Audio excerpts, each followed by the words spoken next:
Bossman Show, new head coach, South Alabama Jaguars, Coach Kane, Wommack here with me. Coach, good to talk to you, man. How's it down there in the great city of Mobile, Alabama, man? How's it down there in South Alabama? I love your town, man. I love it. No doubt, man. I appreciate it. Mobile's great.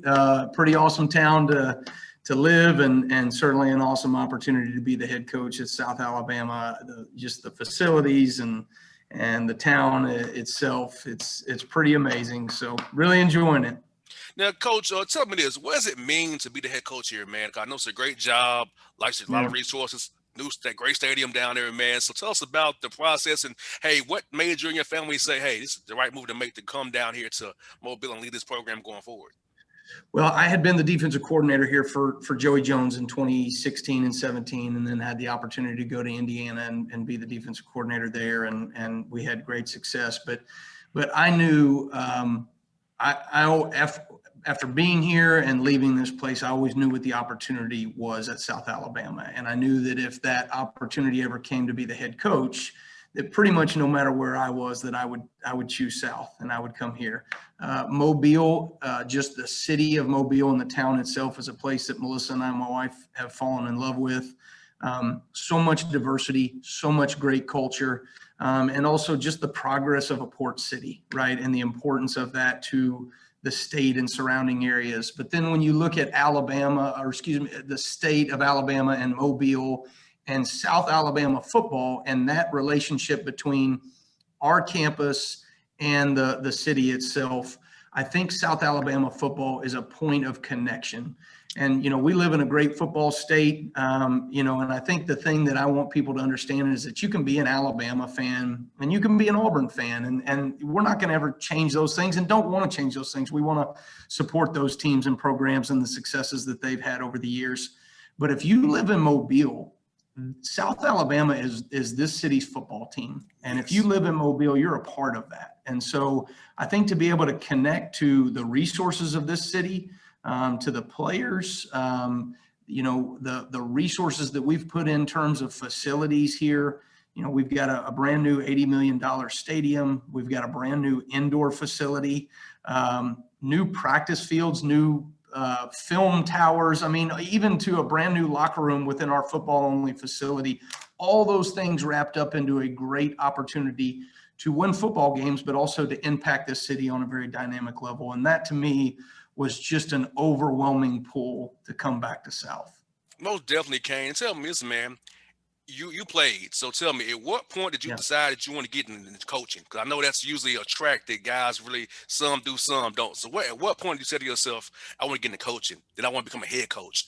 Well, I was fortunate enough to have a dad in this profession that, he spent 35 years primarily as a defensive coordinator in the SEC. And so he had great success.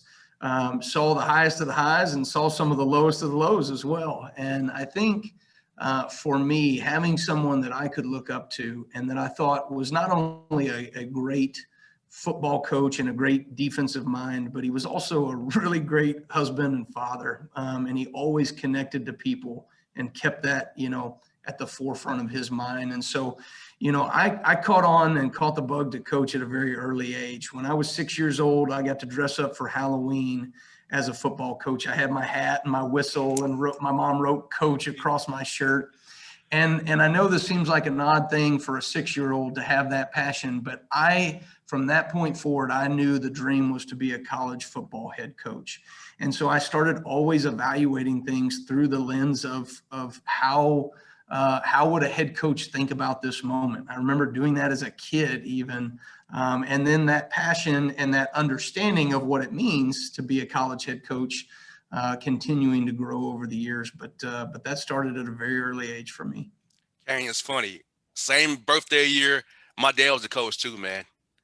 Really? So, wow, awesome. Yes. So for me, my dad had me out catching footballs, hitting baseballs, shooting hoops at young age. Fisher Price, Nets, all that stuff at a young age. So we have that same background, man, that my dad was in it. So that's what kept me in sports now, doing a radio show, because I love it. I love it so much. Well, I might not get to play or coach it, but I can talk about it every week on this show. So that's why you got to be into it, No so it's doubt, funny we had that background as well, buddy.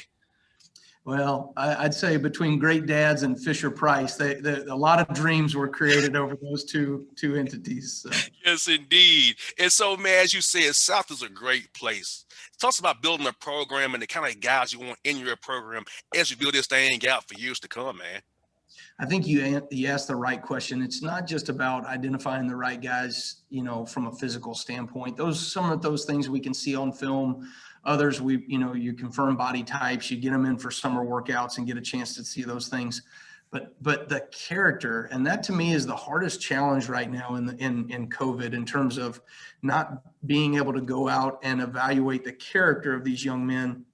Certainly, you get a sense for who they are on the phone, and you're FaceTiming and you're doing all those things and seeing that verbal and nonverbal feedback, all those kinds of things. But for me, the opportunity here at South Alabama is certainly we are in a talent-rich area. Oh, yes. And our goal is we want to be able to own, 65% of our team come from the I-10 corridor and the rest of the state of Alabama. And so when you look at that I-10 corridor from New Orleans to Tallahassee and then up through Alabama, and then obviously some surrounding states, we certainly want to narrow the scope. But we also want to do a great job of making sure that we spend most of our time actually recruiting players well and evaluating who they are. More teams just talent evaluate. I would say when you think about recruiting staffs, just about every recruiting staff in the country, they're going to evaluate from a huddle film or highlight tape or whatever, more players than they can actively and efficiently recruit and evaluate in terms of their character and process ability and all the things that you need to know that this guy is a young man that you want to bring to South Alabama. And so for us to narrow the scope and make sure that we do a great job inward and then start moving outward first. We're going to take 5 guys from Mobile, Baldwin County area every single year, because we've got to show this area that we are committed to impacting and connecting with this city and the young men that are a part of this city first and foremost. And then that just moves out from there. And Kane, I was going to say, Alabama is deep in talent. You got Florida right there, South Louisiana right there, and like I said, you got South Georgia as well to a degree, very close to you. And then if you want to come to Atlanta, you can come I-85 to Atlanta if you want to. So I feel like you're in a great spot, located kind of in that central area where you can go either way you want, to Mississippi, Alabama, even Tennessee if you want to go up that far. So I think you're in a great spot to bring in talent, because in your state of Alabama, a lot of guys go to Jacksonville State or South Alabama, or sometimes right. Alabama State they don't go to Auburn or Alabama. So you have a great opportunity there. And guys who want to play more can come down there and play for you as well, because, hey, you go to Auburn, Alabama, they got a lot of recruits coming every year. You might not play it, but you can find a home in Mobile if you really want a home. So I think you're in a great spot, man, to find guys go down in the roughs to really help your program and grow themselves character-wise and on the field as well, because you guys have a lot to offer any young man. Well, I totally agree with you. And I think, you look back, my dad was a defensive coordinator at Southern Miss back in their late 90s when they had their heyday. His last 2 years as DC, they had 12 drafted players on that defense, just on the defense alone, right? And when you look at that and where they identified their talent, they were able to do a great job of identifying players in Mississippi and Alabama and a little bit of the I-10 corridor, even in Louisiana, to bring and evaluate the best players that they could to Southern Miss. And I think when you look at the model of the opportunity we now have of South Alabama, we don't know what our ceiling is here. We're a young program. We're 11 years off the ground, and you come onto our campus and you see all these amazing facilities that we have in just a short amount of time.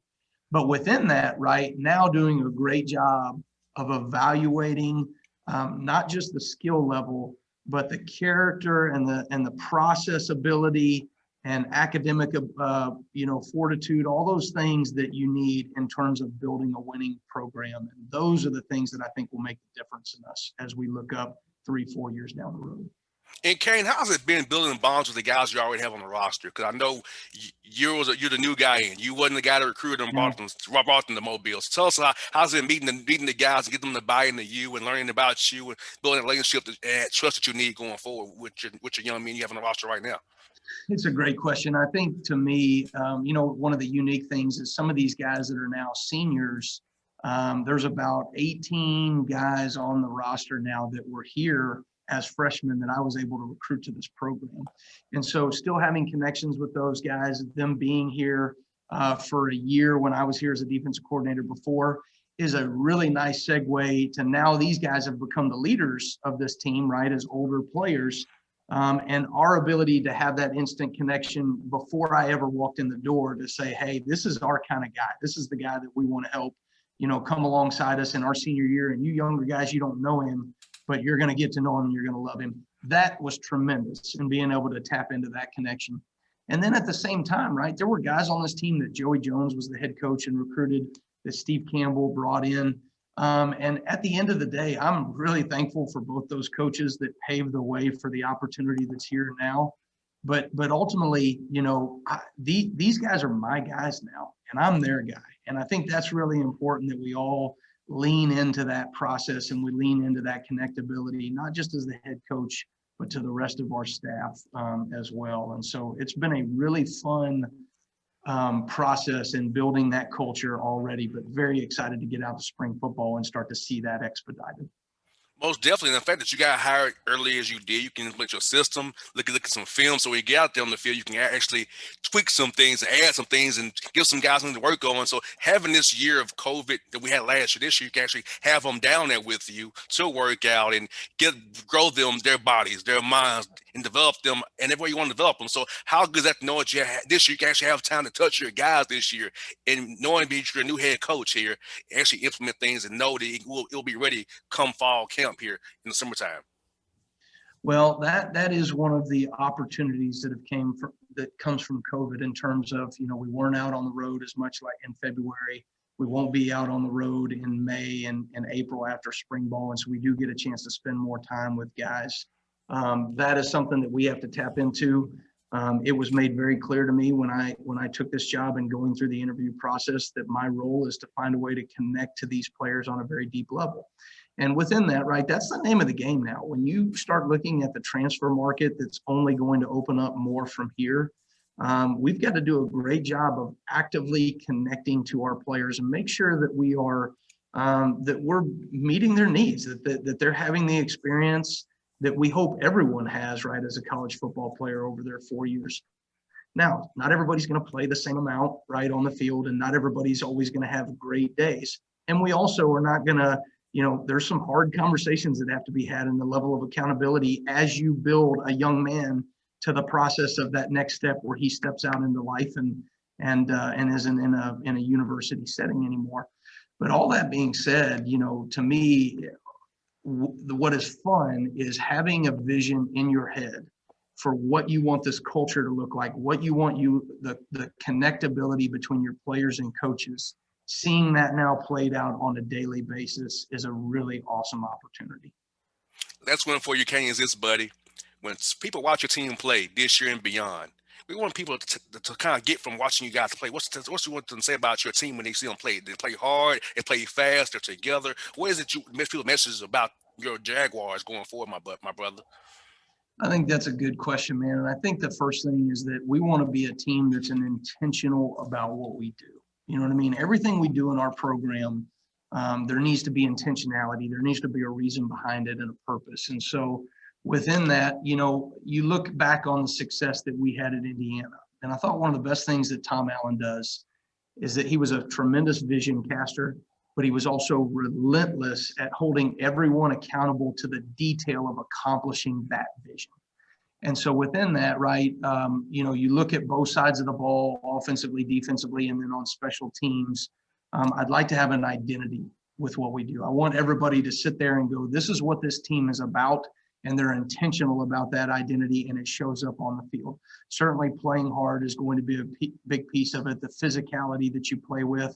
But we've got to do a great job of creating explosive plays on offense, limiting explosive plays on defense, and at the same time creating negative plays and takeaways on defense. That has to be a big piece of what we do. The name of the game this day and age defensively is offenses are going to move the ball some. They're going to get their yards. That's just going to be part of it. But if you can limit those big plays and none for touchdowns, right? And then at the same time, do a good enough job of creating negative plays yourself, sacks, tackles for loss, creating takeaways on defense, interceptions, sack calls, fumbles, all those type of things, right? That now you give an opportunity to get the ball back more for your offense. So it's about the ball, and it's about creating explosives and limiting explosives on both sides. So that coupled with situational philosophy, which is just so huge nowadays, being great in 2-minute execution, right? Red zone finish, third down conversion, having a situational identity is a big piece of that as well. Yes, indeed, Kane. Hey, you had goosebumps when we talk about the ball. That's my dad's mention. It's always about the ball. The ball is everything, guys. The ball. When you see a guy with the ball, get to the ball. I always tell this guy on defense, get to that ball, create turnovers, tip ball, you get anything, hustle, cause a fumble. I say, I got goosebumps, Kane. I remind me of a pops. That's good, man. I love it. Got goosebumps. Hey, man. Thank you for your time today, man. Hey, much luck to you. When you come up to Atlanta, man, let me know. Let us meet up with you. Grab something to eat, man, and enjoy. Talk about life, man, and ball, man. I enjoy it, man. Awesome, man. Really appreciate it. You guys got some good places over there in Atlanta to come grab. So Spondivits is a pretty good little spot over there too. So. Yes, indeed. No hey, I got some more spots for you too, buddy. I got some more. There you go. I got some more for you, baby. Y'all Spondivits. I got some for you, man. I love it. That's hey, awesome. buddy. Hey, thank you for your time, man. Be good, brother. Really appreciate it. You're welcome now. Go Jags.